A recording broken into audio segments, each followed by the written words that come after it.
At the outset, really would like to welcome all the friends to Shillong.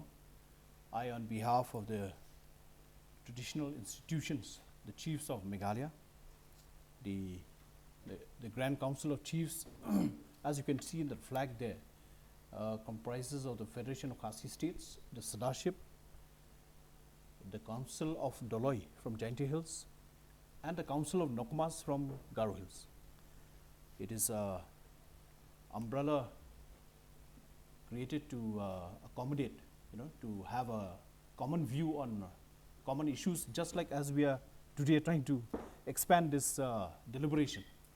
And we also have, just to give you an idea of the various, we don't have all of them, we have around, because not enough space, but we have 54, what I would say, kingdoms in Khasi Hills, around 54 kingdoms in Khasi Hills, and 19 in Jaintia Hills, and around 1,400 Nokumas in Garo Hills clan.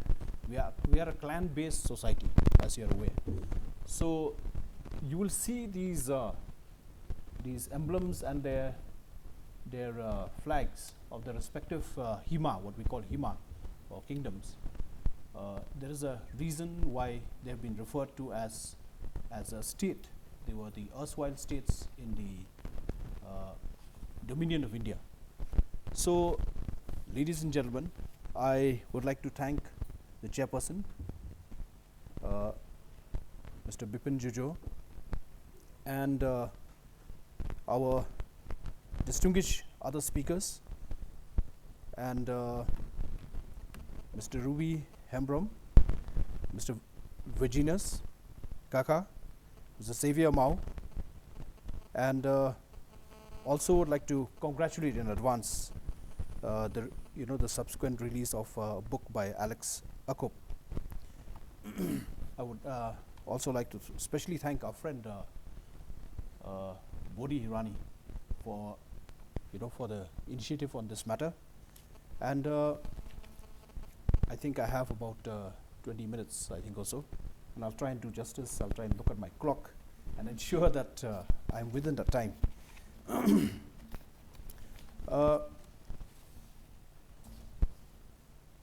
We are gathered at a very important day and time of year when we have to be united and work as one mind, body, and soul.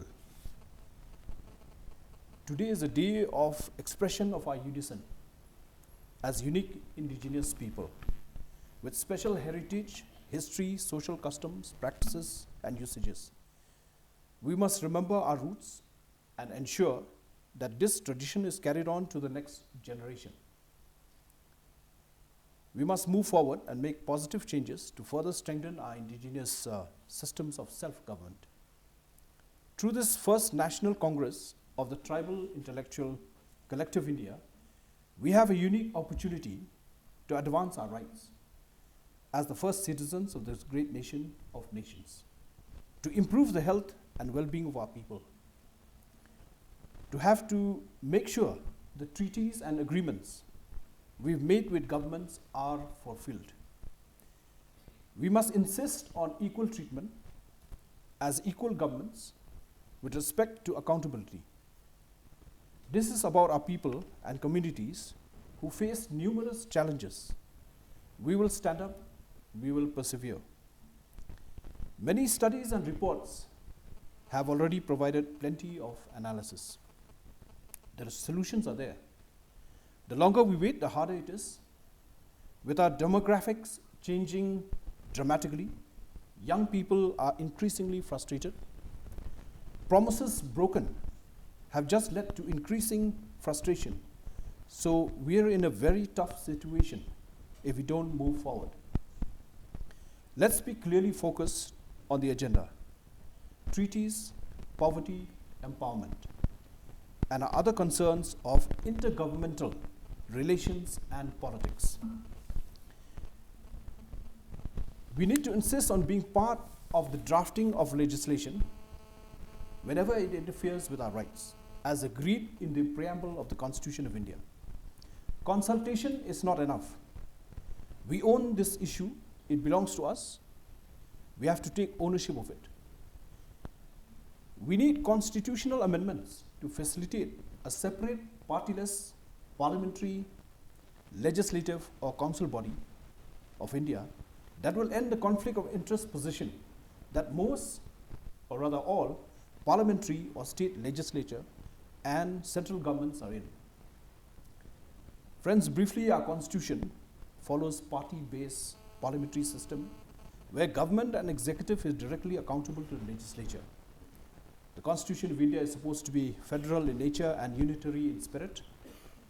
The common features of a federation, such as written constitution, supremacy of constitution, rigidity of constitution, two governments, division of powers, bicameralism, and independent judiciary, as well as unitary features like single constitution, single citizenship, integrated judiciary, flexible constitution, a strong center, appointment of political state governors by the center, all India's services, emergency provisions, etc., is reflected in the Indian Constitution. The 73rd and 74th Amendment Act introduced the system of Panchayat Raj in rural areas and municipalities in urban areas. While Article 370 of the Constitution gives special status to the state of Jammu and Kashmir, special provisions have been provided to states under Article 371A for Nagaland, 371G for Mizoram. While in Meghalaya, the state was achieved in 1972 and is covered also by the 6th schedule since 1950. It has 3 separate autonomous district councils for Khasi, Jaintia and Garo Hills. As you are aware, there are 10 autonomous district councils presently under the 6th schedule. As many as 284 members of the Constituent Assembly had signed the documents on January 24, 1950. 2 days later, the Constitution came into effect.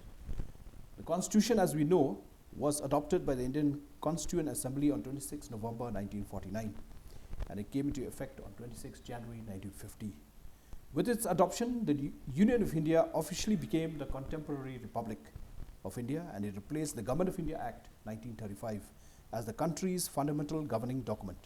To ensure constitutional continuity, the framers of the Constitution inserted Article 395 in the Constitution, and by this article, the Government of India Act 1935 and the Indian Independence Act 1947 were repealed.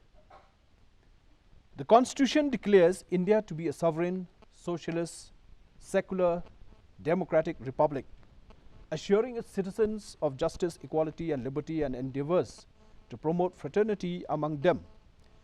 The words socialist and secular were added to the definition in 1976 by the 42nd Constitutional Amendment. India celebrates the adoption of the Constitution on 26 January each year as Republic Day.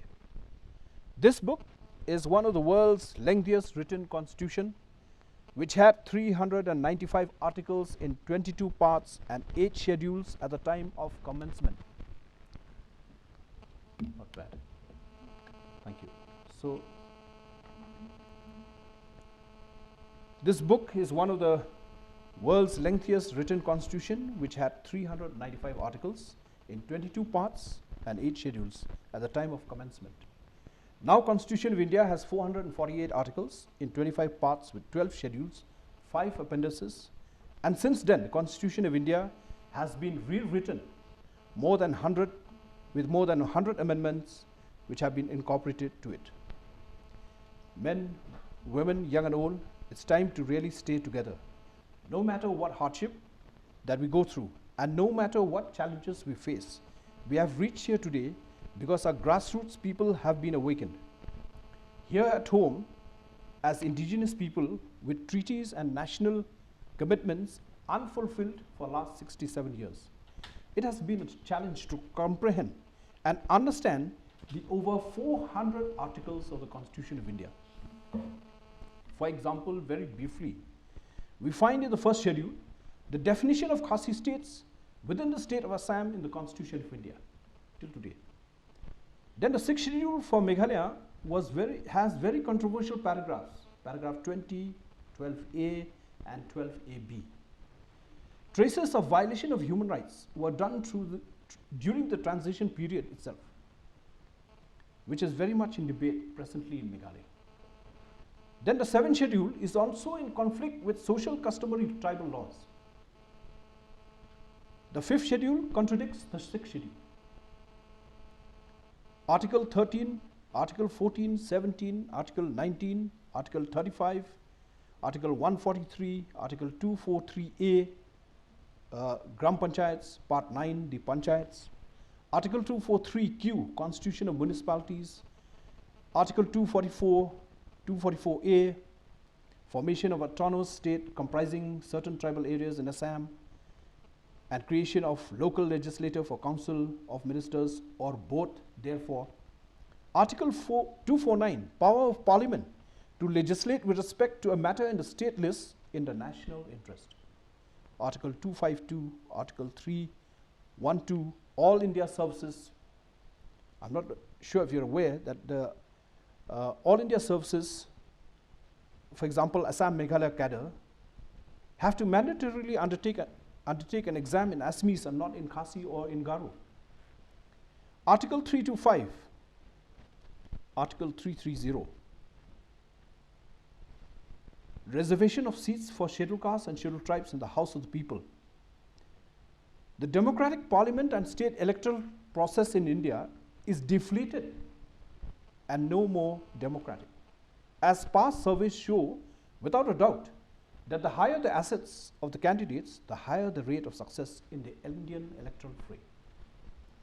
Article 331, 332, 334, 343, official language in the Union, 345, official language or language of a state. Article 348, language to be used in the Supreme Court and the High Court, and for acts, etc. Then this very important piece of legislation, which is Article 338, the National Commission for Scheduled Castes, and 338A, the National Commission for Scheduled Tribes. Article 339, control of the Union over the administration of scheduled areas and the welfare of scheduled tribes. Article 340, 363, bar to interference by courts in disputes arising out of certain treaties, agreements, etc. Article 368, power of Parliament to amend the Constitution and procedure therefore. Article 370, temporary provisions with respect to the state of Jammu and Kashmir. All these, which I briefly mentioned, vis-a-vis our standstill arrangement of 16 July 1947 and the conditional accession of the Khasi states of 17 August 1948, accepted by the Government of India.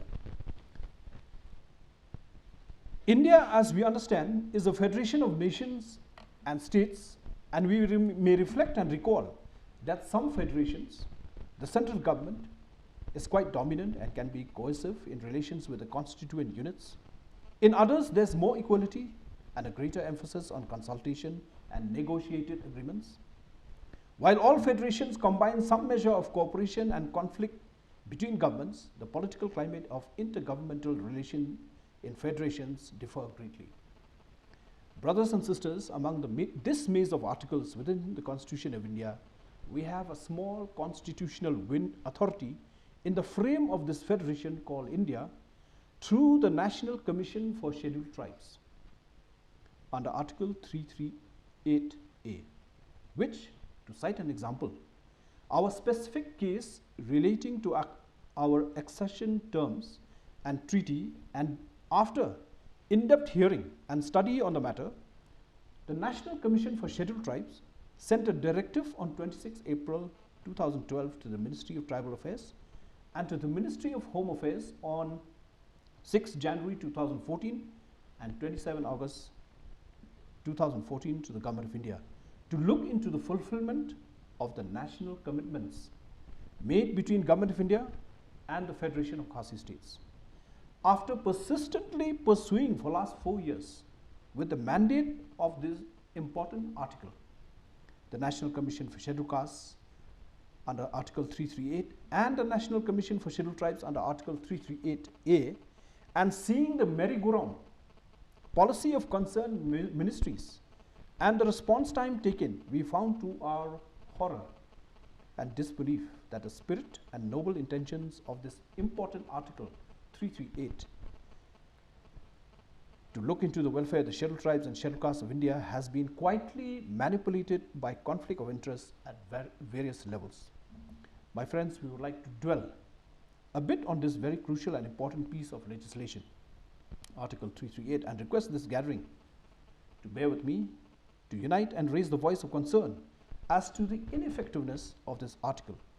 As you are aware, the National Commission on SC and ST was constituted in August 1978. The National Commission for SC and ST came into being consequent to assent to the 65th Amendment Bill 1999, notified on 8th May 1990 and rules notified on 3rd November 1990.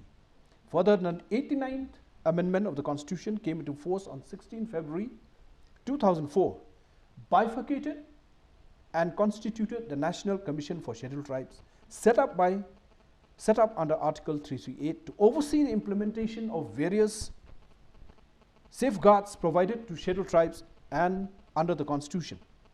We now find that Clause 5D and Clause 6 of Article 338A stipulates that the NCST Commission must present to the President its annual report, and the President shall cause all such reports to be laid before Parliament along with a memorandum explaining the action taken or proposed to be taken or action proposed to be taken on the recommendations relating to the Union and the reasons for the non-acceptance, if any, of such recommendation.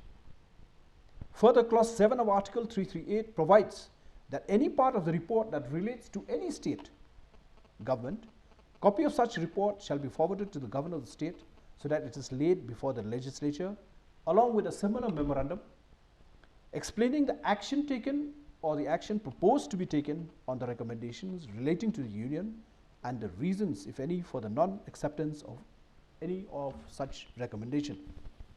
Since its bifurcation and constitution, the NCST has submitted 5 annual reports to the President of India. The first report, starting from period 2004-2005 and 2005-2006, was submitted on 8 August 2006.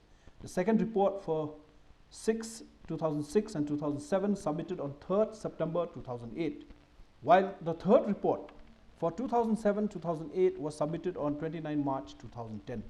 The fourth, the 2008-2009, submitted on 27 August 2010, while the fifth report for 2009-2010 was submitted on 13 July 2011. The NCST also submitted a special report titled Good Governance for Tribal Development and Administration. It is learned that the Scheduled Tribe Commission has also submitted its 6th report to the President on 25th October 2013. A reference to a Charter of Tribal Rights, has also been made in the above reports. It is shocking, however, that the governments has so far laid in both houses of Parliament only 3 reports, 2004-5, 2005-6 and 2006-7. Only 3 reports. Including the special report, while 4 reports of period 2007, 8, 9, 10 and 11 are yet to be placed before both houses of Parliament till date. Another area of serious concern is that prior to bifurcation, the National NCST, SC and ST Commission, when it was a combined commission, submitted its reports for period 97-98 and recommended, seeing all these issues, recommended in 97-98 that the reports of the Commission should be placed before each House of Parliament within 3 months of its submission to the President. They've recommended a time bar. And the action taken report placed before the Parliament within 6 months of its submission. This may be done by suitably amending the clauses of Article 338, unquote. Hence, another very important safeguard under Clause 9 of Article 338 of the Constitution, mandating that the Union and every state government shall consult, not may consult, shall consult the Commission on all major policy matters affecting scheduled tribes. And this has been ignored by the Union and the states. A number of states are yet to follow or bifurcate or consult the NCST commissions prior to constituting the State Commission for Scheduled Tribes. It is also noted that a number of petitions addressed and heard by the national commissions from all over India, from the various communities and tribes, have been submitted annually to the President of India as mandated by statutory law. Ironically, it is both the states and the central government which has not fulfilled its part of duty, that of placing the action taken reports before Parliament. The 7th report of the period 2001-2002 of the erstwhile NCSC and ST submitted to President of India on 19 February 2004 is yet to be placed before Parliament.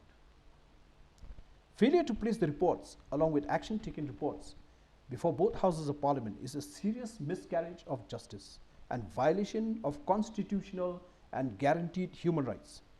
It is evident from the above facts that governments, both state and central, have ignored and not fulfilled its constitutional duties and national commitments in the protection of safeguards for SCs and STs, that is to annually place the report before both houses of Parliament. Recently, the central government announced that it would do away with archaic laws, rules and regulations.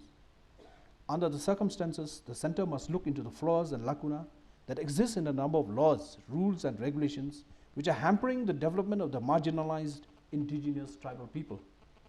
If RTI is time-bound, why can't reports be placed before Parliament in a time-bound manner? We must resolve to petition the central government, the leaders of various political parties, to urgently consider effective legislative measures to suitably amend and strengthen Article 338 and 338A to ensure effectiveness of both the National Commission for Scheduled Tribes and National Commission for Scheduled Castes, so that the silent voices and rights of the partyless Scheduled Tribes and Scheduled Castes are not undermined by this serious constitutional lapse, so that directives are made mandatory and that the recommendations and the issues of the SC and ST are placed before Parliament and addressed and implemented in a time-bound manner. Anomalies in the Constitution of India and the lack of clarity in the provisions of Article 338 and 338A cannot be excuses for delay in placing reports before both houses of Parliament. We have to fulfill our responsibilities to our communities, come forward with our best ideas in order to protect our people's interests with respect, fairness, and the recognition that these are areas of our jurisdiction, that we have the inherent right to govern our own affairs. Key issues such as honoring our treaties is a national commitment that the Government of India is to fulfill, without which we are in constant conflict with regards to land, water, mineral rights, legislative, executive, and administrative governance within our territories. There is hope. This generation has the opportunity to right the wrong of the last 67 years. We can work together. A majority of the traditional indigenous Khasi, Garo and Jaintia people in the traditional referendums within the respective states and territories unanimously voiced their frustration and state clearly that our treaties must be honored.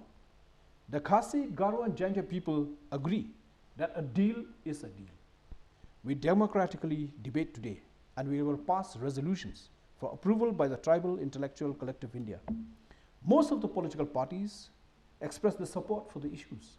We must work on consolidating that and we must continue to meet and engage with them. There is need to redraw the boundaries of existing constituent units. Nigeria has gone from 3 states at independence to 36 ethnically based states today, almost always by fiat of military regimes when democracy was suspended.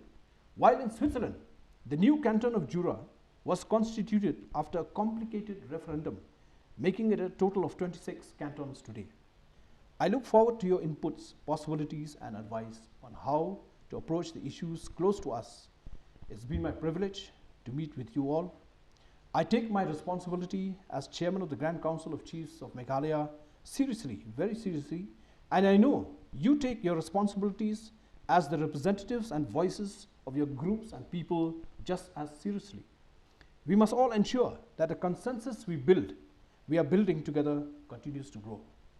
I thank you for your continued support and look forward to the year ahead, based on the work we will do here and the direction you will provide. Today we celebrate the achievements of our forefathers through this ancient democratic exercise conducted with decorum, dignity, and where everyone is listened to with respect. This is the best form of democracy, a democracy of consensus, mind you, not by majority and with tolerance. We hope this first National Congress of the Tribal Intellectual Collective India can be modeled for India and the world. Brothers and sisters, today is your day. We are gathered from all over India.